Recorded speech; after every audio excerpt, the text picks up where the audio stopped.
Olá, eu sou Beatriz Guglielmelli e esse é o quarto episódio da segunda temporada da nossa série informativa sobre autoproteção de crianças. O Brasil é um dos países com maior índice de violência contra as mulheres. Segundo a Organização Mundial da Saúde, a OMS, o Brasil tem a quinta maior taxa de feminicídios do mundo. O feminicídio corresponde ao assassinato de uma mulher pela condição dela ser mulher. A assistente social Camila Neves fala sobre as principais motivações para o crime de feminicídio. Bom, primeiramente, acho importante ressaltar aqui que, apesar da progressiva conscientização da nossa sociedade acerca da violência doméstica contra a mulher, a gente ainda consegue enxergar muitas lacunas que precisam ser preenchidas no sentido de delimitar, de delinear da melhor forma as motivações e os efeitos. Então, quando a gente pensa nas motivações e pensa no algoz, a gente tem todo um contexto por trás, toda uma contextualização. Então, aí, no que concerne essa violência doméstica contra a mulher, como uma expressão da questão social, é importante destacar que a sua reprodução é uma construção, né? Então, considerando que as mulheres vítimas, como sujeitos sociais, estão inseridas numa cultura patriarcal que, historicamente, vem atrelando o gênero feminino nessa condição de preterimento, de subordinação, enquanto o homem assume essa postura dominante de controle, a gente vê esses papéis sociais sendo reproduzidos e a violência se inserindo dentro desse contexto como uma forma de legitimar esses papéis. Então, a gente direcionando a nossa visão para o contexto no qual a mulher vítima da violência se encontra, é possível a gente aprender que, na maioria das vezes, ela está no relacionamento baseado pela dependência financeira ou emocional, que faz manter esse vínculo, e enfrentar uma grande dificuldade para romper esse ciclo de vez. Então, a maioria das vezes, a motivação são motivações por ciúmes, e aí dentro desse relacionamento a mulher se vê imersa, sem uma forma de sair, porque ela está vinculada a ele de uma forma assim, por meios financeiros ou até mesmo pelo meio emocional.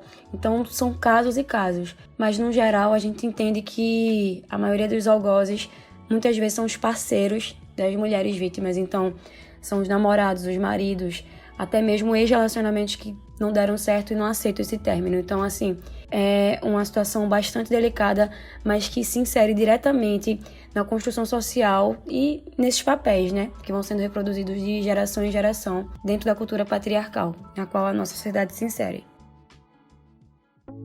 O feminicídio carrega outro elemento preocupante: as crianças e jovens vítimas diretas desse tipo de crime. Segundo o Fórum Brasileiro de Segurança Pública, a cada dia 6 pessoas ficam órfãs do feminicídio no Brasil. Camila Neves comenta sobre o assunto.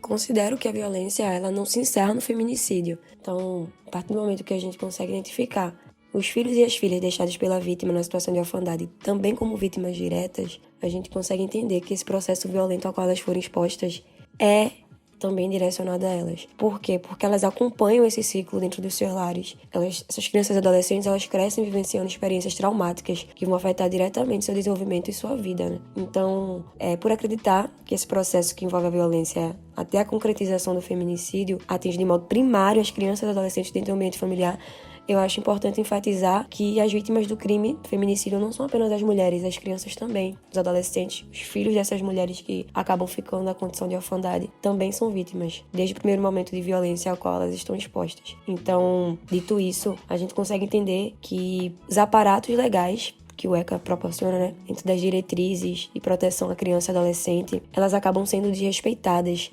Esses direitos que as crianças e adolescentes possuem acabam sendo violados a partir do momento em que elas estão imersas dentro de um lar, no qual elas não conseguem ter o mínimo vindo da própria família.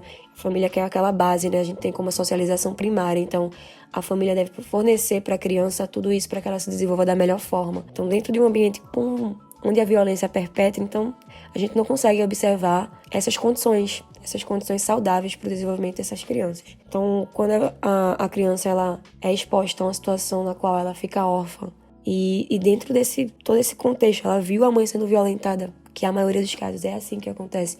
A criança viu a mãe sendo violentada diversas vezes até chegar, de fato, ao feminicídio consumado. Então, os prejuízos que acabam ocasionando e afetando o bem-estar físico, emocional e psicológico dessa criança são inúmeros. Por isso elas são vítimas, sim, vítimas diretas. A violência doméstica costuma anteceder o crime de feminicídio. Por isso, é muito importante denunciar comportamentos agressivos. As denúncias de violência contra a mulher podem ser feitas através do telefone 180, que é a central de atendimento à mulher. O serviço funciona 24 horas por dia, inclusive aos fins de semana e feriados. A Polícia Militar também pode ser contatada pelo 190 quando o crime estiver acontecendo. E na Grande Recife, é possível fazer denúncias pelo Disque Denúncia, no número 3421-9595, DDD 81. Este é um trabalho desenvolvido pelo GCRIA UFPE e LAAC UFPE, com o apoio da Pró-Reitoria de Extensão e Cultura da Universidade Federal de Pernambuco.